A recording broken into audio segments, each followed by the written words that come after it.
Be what? Oh, I have no problem with that. Good morning, and welcome to the Universalist Church, in which love is the spirit. We are glad you are here in the sanctuary, or anywhere in the world, especially those visiting or returning after a time away. I am Lisa Smith-Horn, one of your representatives on our Board of Trustees. If you are a visitor, we hope you'll talk with our welcome team or visit our webpage, www.westhartforduu.org, to learn more about us.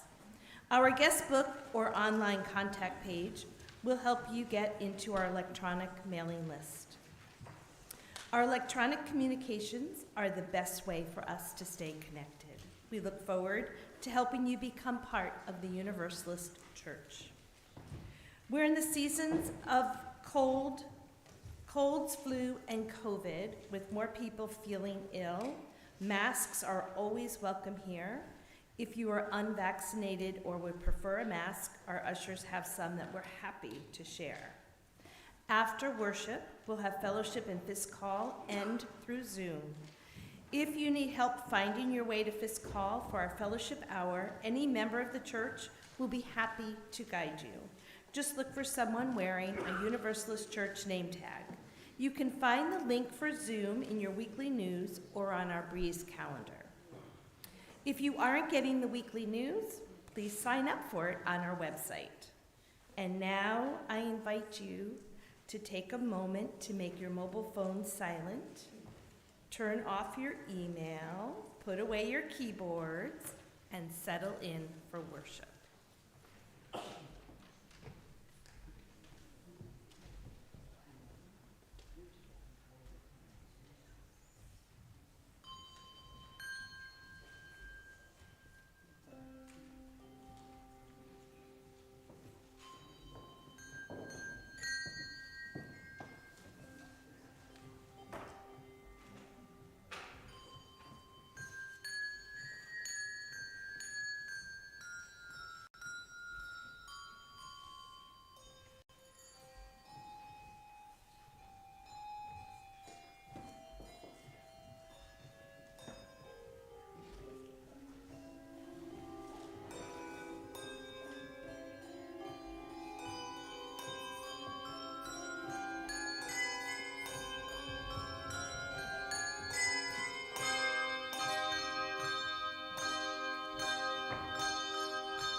I know it's a little bit chilly in here this morning. It turns out that we have a small steam leak in our heating system.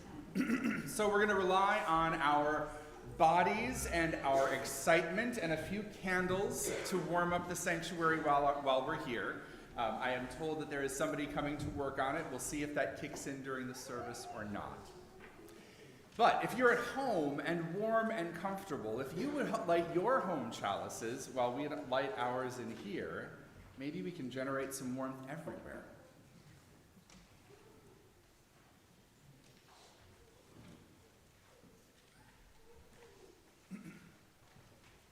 Usually on the Sunday when we observe Hanukkah here in our congregation, we have our menorah and we light whatever candles are appropriate.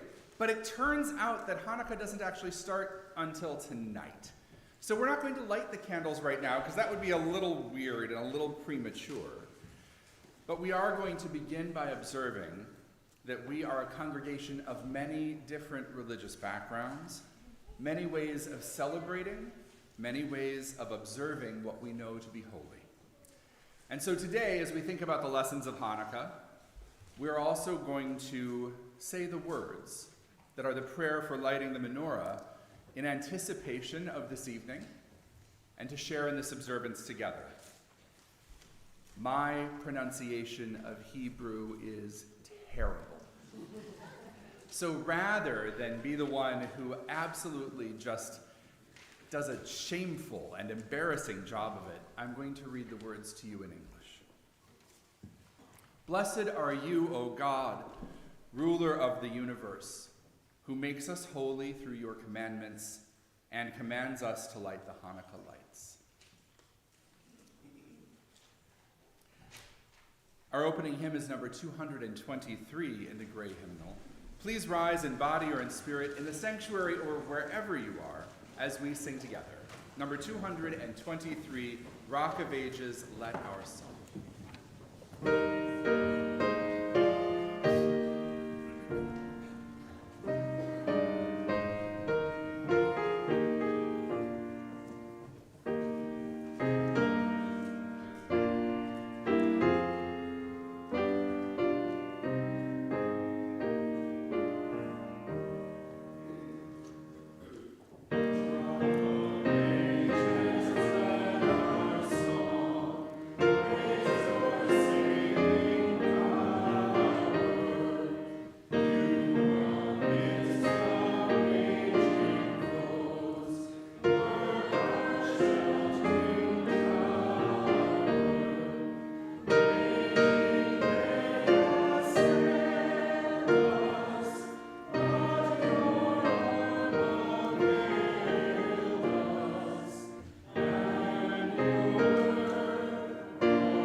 please join me in speaking the words of our affirmation, our covenant. They're printed in your order of service and in the description online.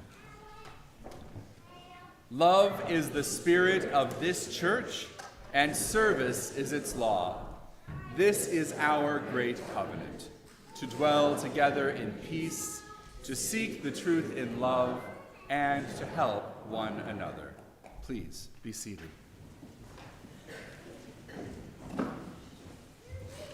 So I know that one of the things that's going to happen in our religious education classes today, or at least might happen, is some telling of the Hanukkah story. So for this moment, I want to share with you a different story that has some similar themes.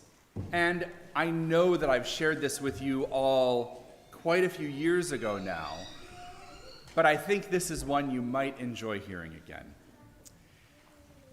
There's a book by Lynn Cox, who is a swimmer, a really, really excellent swimmer, but also a lover of the oceans and of the environment. And so she wrote a short little book called Grayson. It's something that maybe you could read together, especially with older children and teens, but this summary I think is good for everybody. This story happened to Lynn when she was 17 years old. She was a swimmer even then, and she used to swim in the ocean pretty much every day.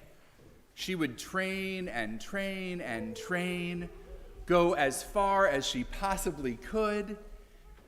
And so while she was out in the ocean one morning, very, very early, she was swimming along and something weird happened. There was a huge disturbance in the water underneath her. She wondered if it was a shark. Fortunately, it was not. Instead, as she was swimming along with this disturbance happening under the water, moving her around, she heard sounds that were not familiar to her.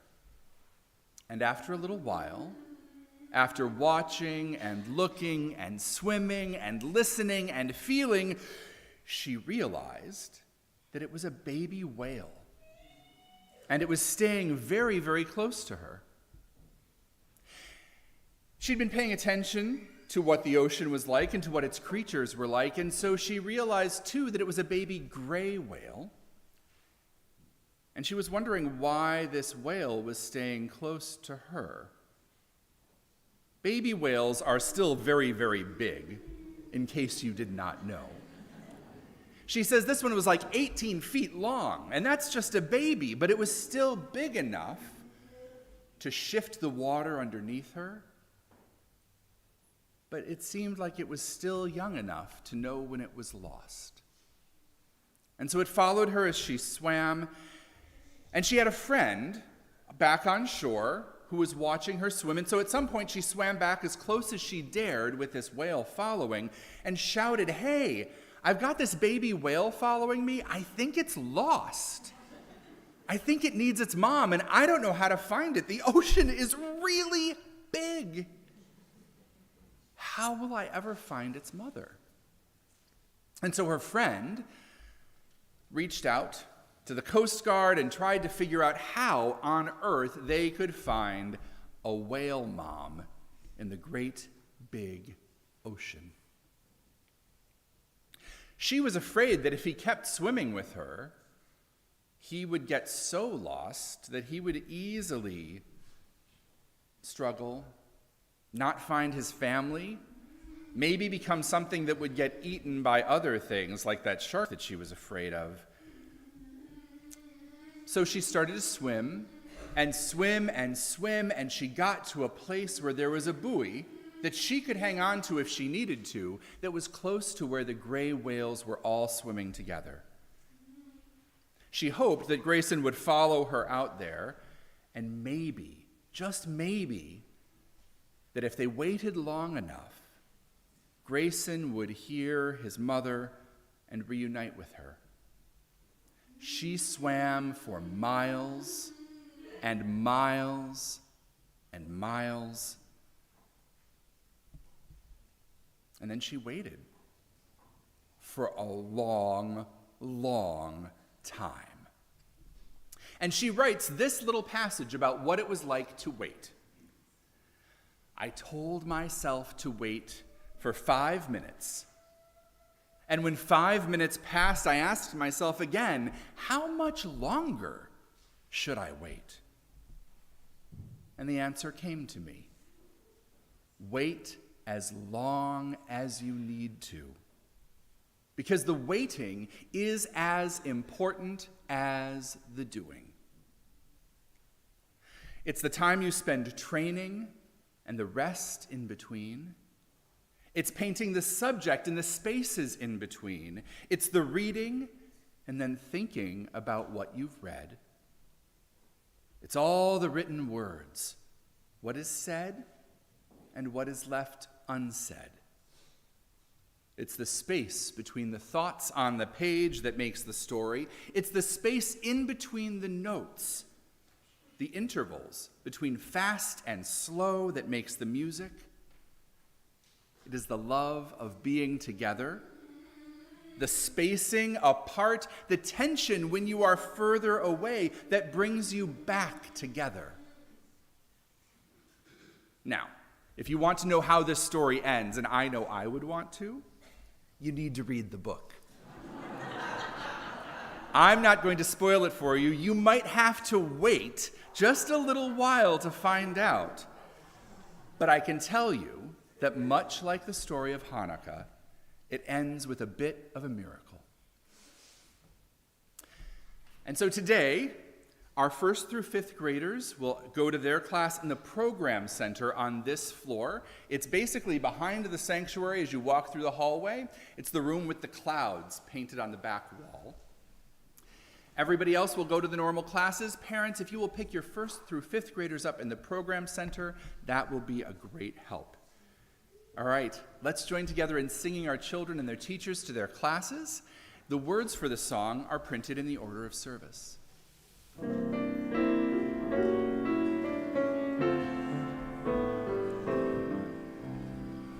We will keep a place for you wherever you may go. We'll sustain this home of faith and love you've come to know.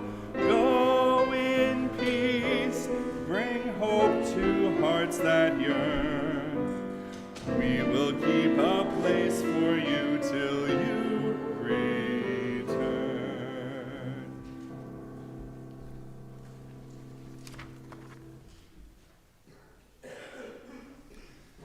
Our offering, the sharing of our resources for our shared work as a religious community, is a spiritual practice for us. By offering your time and talent and treasure to this community, you help us serve our members, our friends, and the wider community of this congregation. And so, as part of that service, we share our general offering each week with organizations that do work in the world that brings us ever closer to creating the beloved community.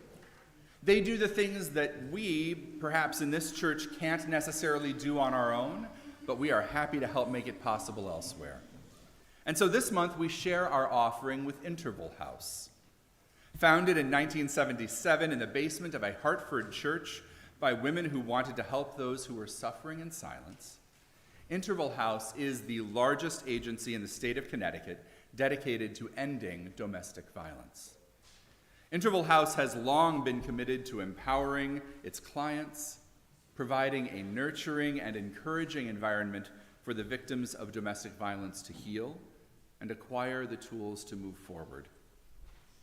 Interval House offers immediate and compassionate support to about 6,500 victims of domestic violence per year in 24 cities and towns, both east and west of the Connecticut River, all at no charge. To give electronically to our offering today, please use the QR codes on your order of service, the links in the description, or those on our website to make your donation to our offering. Here in the sanctuary, our offering will now be gratefully received.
May these gifts, so generously given, sustain the life of this community, the work we do together, and everything that we can make happen in the wider world of which we are a part. Thank you. Thank you. Our congregational reading this morning is number 630 in the back of the gray hymnal. Number 630. The title is The Feast of Lights.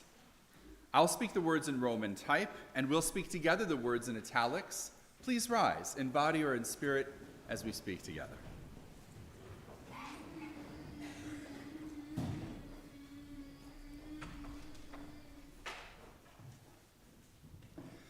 Kindle the taper like the steadfast star.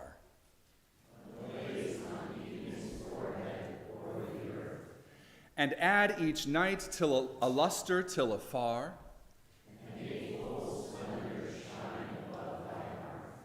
Clash, Israel, the cymbals, and touch the lyre.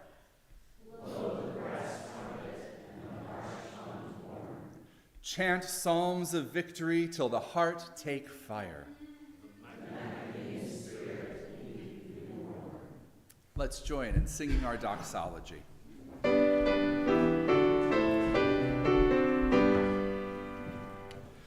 Praise God for love we all may share.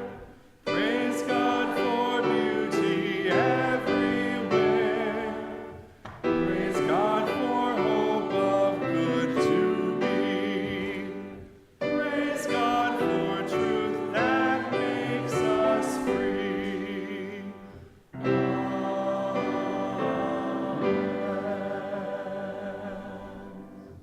Please be seated. As we begin our time of prayer this morning, I have something to share with you on behalf of Julia and Ray G. Julia's parents were in a serious car accident, and it appears that her dad has had surgery and her mom is under observation right now. She and her brother are on their way to be with them. It sounds like it's going to take some serious recovery and some good medical care. So Julia and Ray appreciate your prayers and your concerns.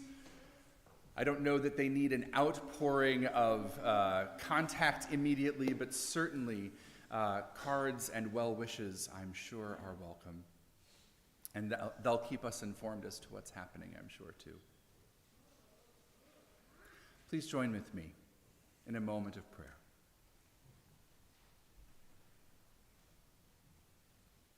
Spirit of justice and love, Spirit that exists in each of us and among us and beyond us too.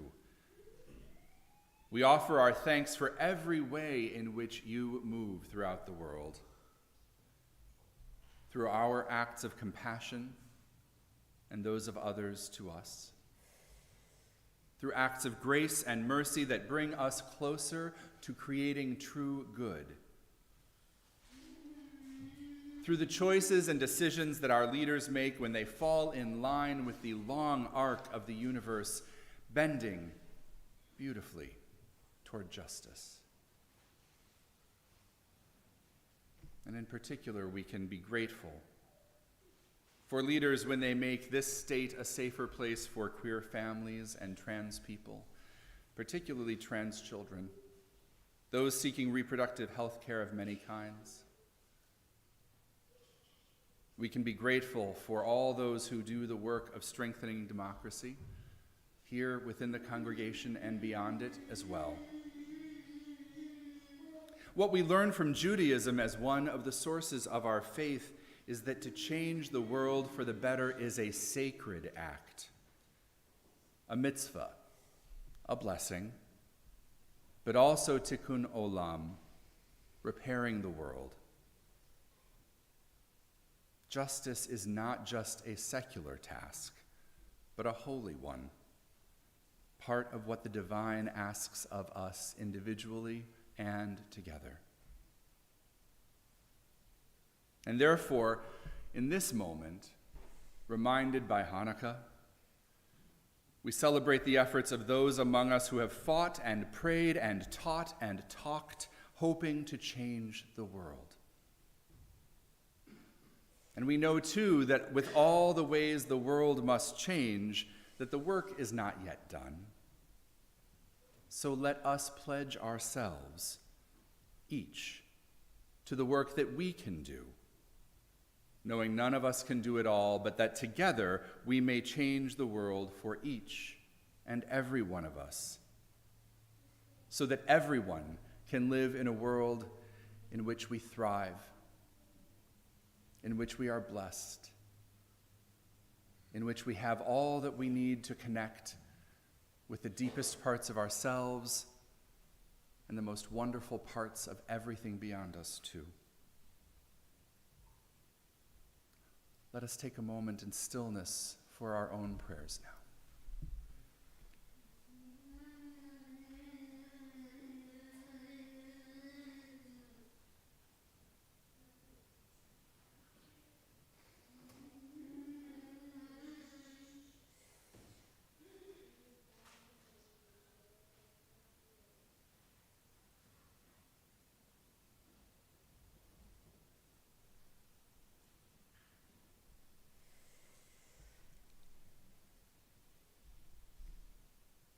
In this moment, may we offer our gratitude for and commitment to the ongoing work of the repair of the world. May we learn ever more deeply what justice means and how we can create it, how we can make love real among us, beyond us. May we find our hearts opened wide enough to discover that we can create paradise for one another upon this earth, that there is no limit to the love that we can share, to the love that we can make real for each and every and all. May it be so. Amen.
Our first reading is from the Reconstructionist Hanukkah Challenge, What Stories Will You Tell?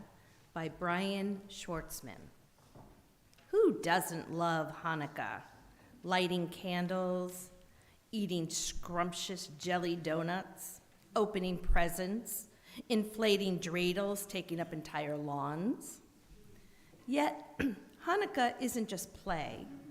It is a conversation between the past, present, and future. Tradition also holds that Jewish individuals and families tell and retell the story behind the candles. Each of us is invited to seriously explore issues of militarism and assimilation, universalism, and particularism. No more isms, okay?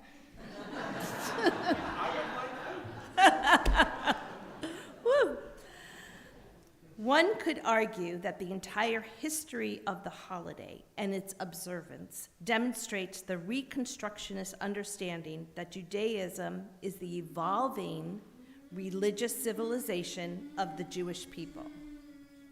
Reconstructionist thought also places a high value on upholding inherited traditions. If a tradition or observance no longer speaks to us, the Reconstructionist impulse isn't to discard it. Instead, we are urged to try and wrest new meaning from it. Our sages did this 2 millennia ago. They radically reimagined the holiday's meaning. In a famous Talmudic section from Tractate Shabbat, the rabbis asked, "What is Hanukkah?" Their answer flipped the script. The festival wasn't about human might, but about the miracle of the oil lighting the menorah for 8 days. Our second reading is from those ancient sages wrote in the Babylonian Talmud, "What is Hanukkah?"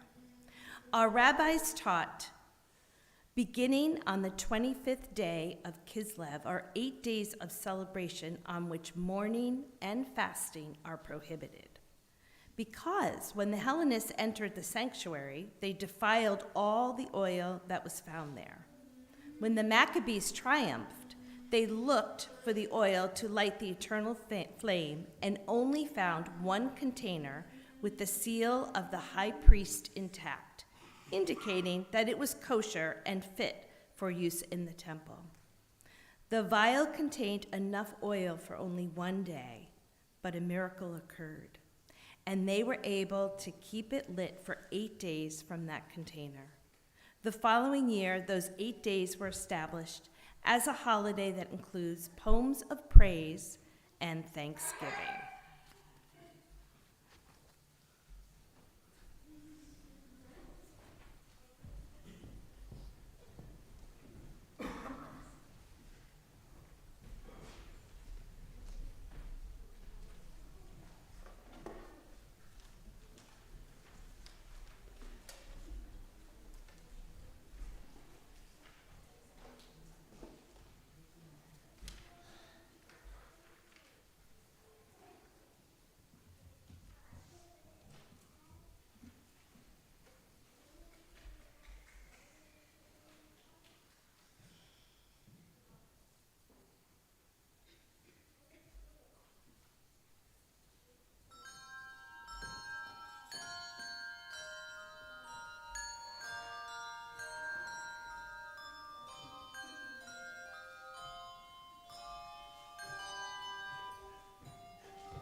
The answer came to me: wait as long as you need to. This may be one of the more honest and difficult pieces of wisdom that I've seen. Wait as long as you need to. I don't know about you, but hearing that just makes me want to cry out sometimes. I'm still waiting, you know? I am so much more patient than I ever thought possible. If I wait much longer, I might just have to give up.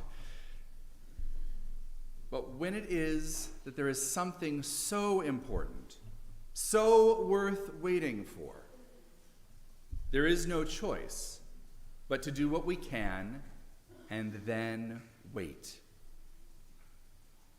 We wait for the birth of a baby, for job offers, or retirements, or sometimes layoffs. We wait for test results and for holidays. We wait for our loved ones to come home, perhaps a gray whale mother. Or we wait for the first snowfall or the last snowfall, for days of peace, for days of celebration. Sometimes we wait for the day when we have everything that we could possibly need, when the world is just as it should be, when the circumstances are right. We sit in anticipation, in uncertainty, preferably with a great big dose of hope and trust to get us through. I imagine the Maccabees, after their long, hard struggle against the Greeks who had taken over their temple, finally, they're preparing it for worship once again. They rebuilt the altar, they dedicated it with songs and prayers, with offerings and music. They decorated the front of the temple, they restored its sacred rooms, they put in place a new lampstand, and all they found after doing all of that work was a single measure of oil with which to light that lamp. And so they used it, and then they waited to see if the last portion of oil they could find would run out before the new oil was prepared. They did all they could, and then they went on, doing the necessities of life, while the question of the oil occupied their hearts and their minds. Imagine this story as it's actually happening. Imagine, for example, a space like this. A Jewish temple is not exactly like this, and that temple in particular was not really all that much like this, but we know this space. So imagine this space needing to be cleaned, needing to be rebuilt, needed to be scrubbed to remove the occupation of some group of people who wasn't us and who didn't care about it the way we do. And at the same time, while all of this is happening in this space, back in Fisk Hall, there are people doing their very best to make everything normal again. Cooking dinner, taking care of the children. Some people going out into the world to jobs, earning money so that they could get the things that were necessary to help rebuild the temple. Some of us washing clothes. We, in fact, have a washer and dryer back in Fisk Hall, if you didn't know it. I imagine people doing all of those things that are part of everyday survival, and also imagining and preparing for a new future. And in the midst of all of this work, the daily parts of life, moving around, getting things done, in the back of everyone's mind, they're wondering, how much longer can this possibly go on? How long can we really wait? Is it even remotely possible that this is going to end well? Every day feels like forever. And we're stressed and tired and uncertain. How much longer should I wait? Wait as long as you need to. This Hanukkah story seems especially relevant to me these days, because there are so many ways in which we have seen desecrations of things that we value, things that should be sacred. Democracy, safety in schools and public places and grocery stores, and even occasionally houses of worship. Our planet,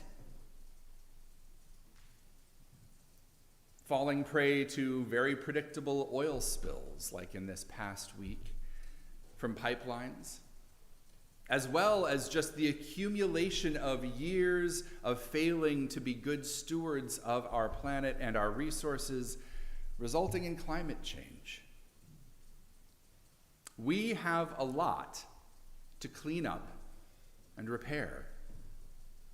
And this work is ours to do for our temple, our world. Our covenants, after all, don't just apply to our sanctuaries. The affirmation that we speak definitely speaks to who we are together, but our benediction that we speak, that's part of who we are too. And that talks about how we are out in the world. We don't seek the sacred only in this building. We don't have a holy of holies somewhere here that's even more special than this, where some of us get to go and nobody else does. This is our sacred space. And Fisk Hall, where we live and play and talk, is our sacred space. And every classroom for our children, every storage room for our food ministry, every office where people do the work of the church, whether volunteers or staff, all of these are our sacred spaces. And these are sacred spaces that help us remember that everything beyond these walls and doors is equally sacred. Whether you call it God or good, the all that is, we find it here and out there too. We speak of the worth and dignity of all people, justice, equity, and compassion in human relations, the goal of world community with peace and liberty and justice for all, respect for the interdependent web of existence. We say love is the spirit of this church and service is its law. And knowing all of that, I wish the temple that is our earth could be rededicated, made sacred once again by a miracle, by waiting 8 days to see if our lamp will remain lit. But instead, it takes work. It takes our effort. It takes democracy and advocacy. It takes teaching our children and one another to see each other as real, whole people. It takes finding wonder and meaning in nature. It takes the understanding that everything and everyone is diminished when we act in ways that dishonor the glory of creation, the wonder of our existence.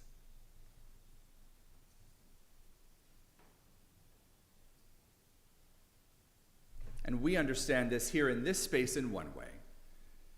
And I understand that other people in other spaces understand all of that in other ways too. Some of us have preferences for parties and politics and policies.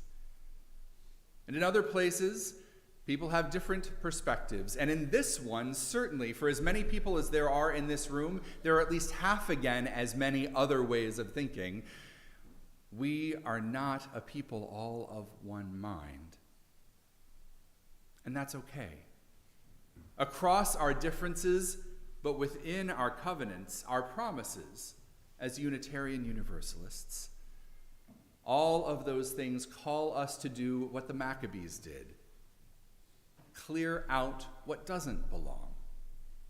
Act to make the sacred real in the places that we value. To rededicate the temple, whether the temple is the temple of ourselves or our families, our church, our community, our nation, our world. It is to bring the sacredness back into our awareness and into everywhere we go, everywhere we are. And boy, wouldn't it be nice if it happened by a miracle. But here's the thing. In the Hanukkah story, the miracle is not a snap of your fingers and everything's fine. The miracle still takes 8 days. And for us, this is true too. Because we deal with election cycles and public votes and changing opinions and conversations.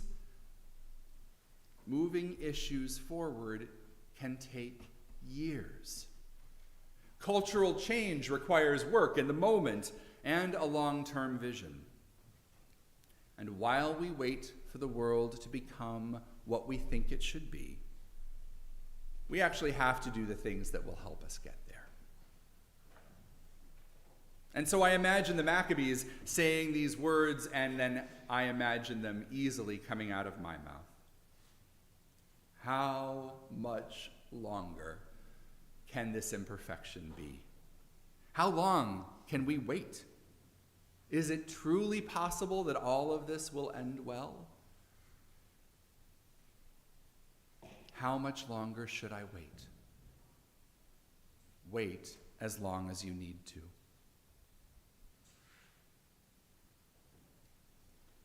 The task of these ancient holidays is to remind us in story and in symbol that impossible tasks can be done and are worth doing. There's this gigantic task of rededicating, rebuilding the temple, clearing away the garbage. But that's something that we can do. That's something that each of us can do. Scrubbing the floor clean is today's task. Setting the lamps upright, maybe that's tomorrow's task. Building new chairs, creating new spaces, that can be the day after. And while all that's happening, we still have to cook dinner and earn some money, teach our children, and take good care of one another.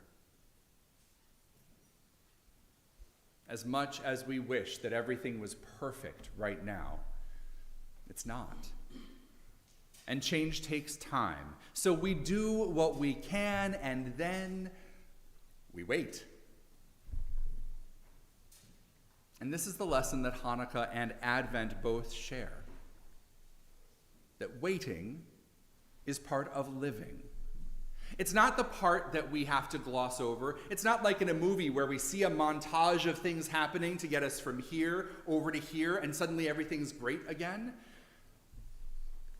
Imagine if you lived in montages and half of your life passed away in flashes with a little bit of music behind it. You would miss so much.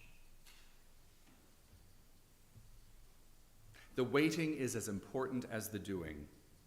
It's the time you spend training and the rest in between. It's painting the subject and the spaces in between.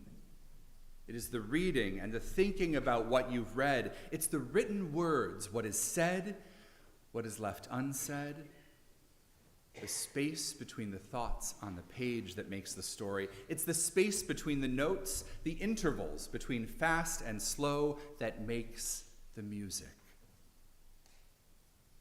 It's the love of being together and the spacing and the tension of being apart that brings you back together. Imagine music with no silence. Imagine working out without any time to let your muscles relax. Imagine worship with only a minister talking at you for an entire hour, without any break, without any relief, without any silence. It would be too much. When every moment is full, we cannot make sense of what is happening. And so sometimes we wait, and the waiting is good. So, in these times of observation and celebration, let us remind ourselves that now is the time to prepare, perhaps to clean and to decorate in order to welcome guests into our homes in a festive spirit. Perhaps it's to empty ourselves of the holiday madness in order to find deepest peace.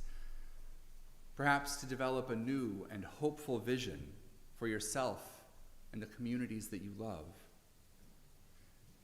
In all of those times, they require the waiting. So may our stories remind us to prepare, to do what we can, and then wait, and to find value in the waiting as we wait for the hope of good to come while we make as much good as we can together right here and right now. May it be so. Amen.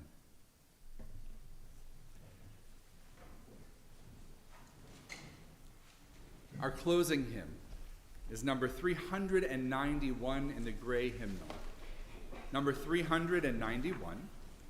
It's called Voice Still and Small. Please rise in body or in spirit as we sing together.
Let us speak together part of our covenant. It's our unison benediction, and it's in your order of service or the description online. Engage with the world in peace. Have courage. Hold on to what is good. Return to no person evil for evil. Strengthen the faint-hearted. Support the weak. Help the suffering. Honor all beings. Please be seated and remain for our postlude.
Parents of 1st through 5th graders, please remember you're going to the program center on this floor to pick up your kids. Thank you.